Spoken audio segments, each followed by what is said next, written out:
All righty. Is this all finished? Mm-hmm. Excellent. Do you have your take-home list all turned in? Did we do that one? Huh? Did you turn this in? No, I'm still working You're on that. still working on that.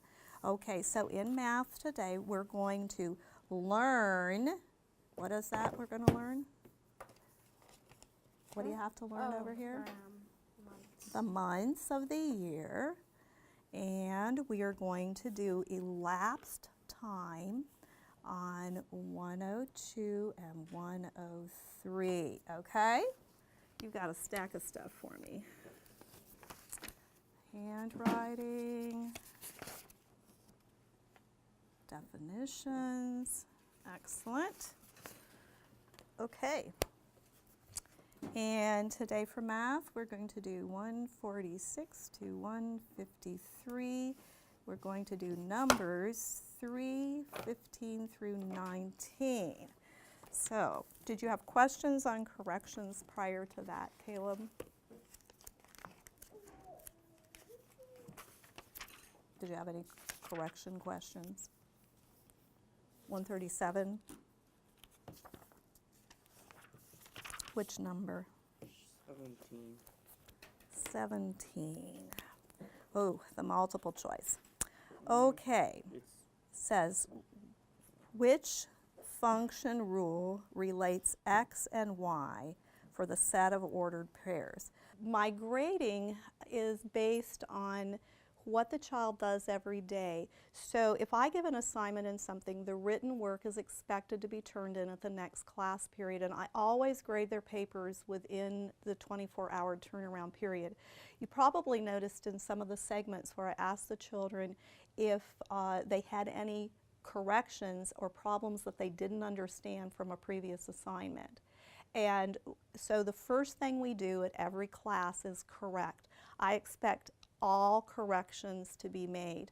So no matter what the subject is, they correct every mistake that they make. And we use that as a reteaching tool.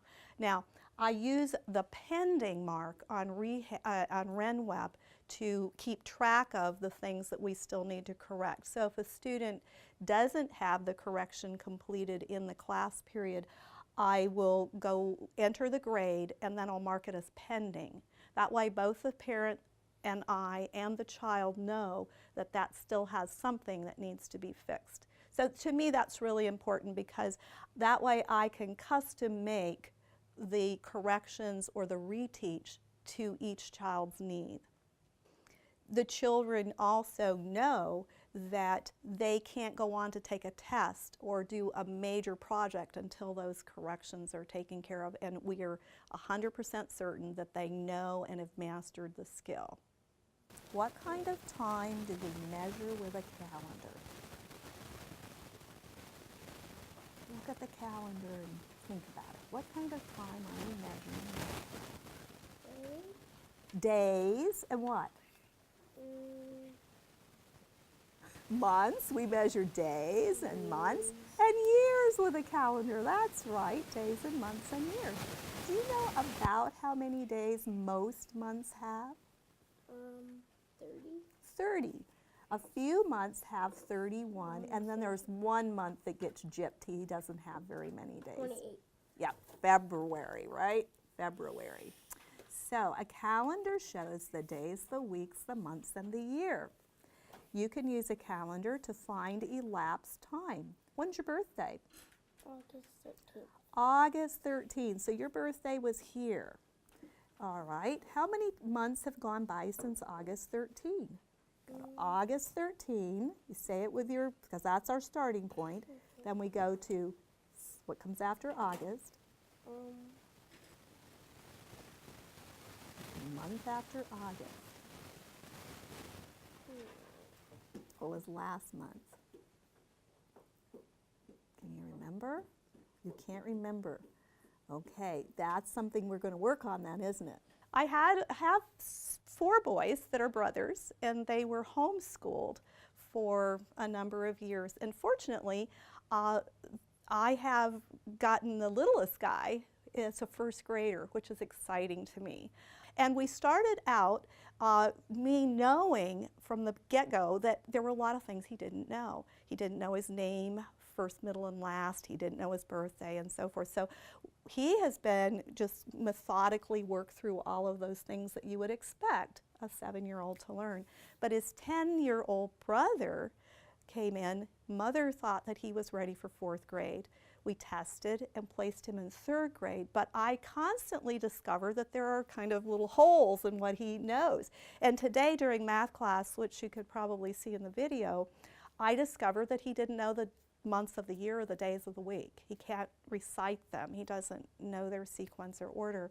So I had planned for him to do a calendar time-lapse lesson and then carry that into working with months of the year and year time-lapse as well.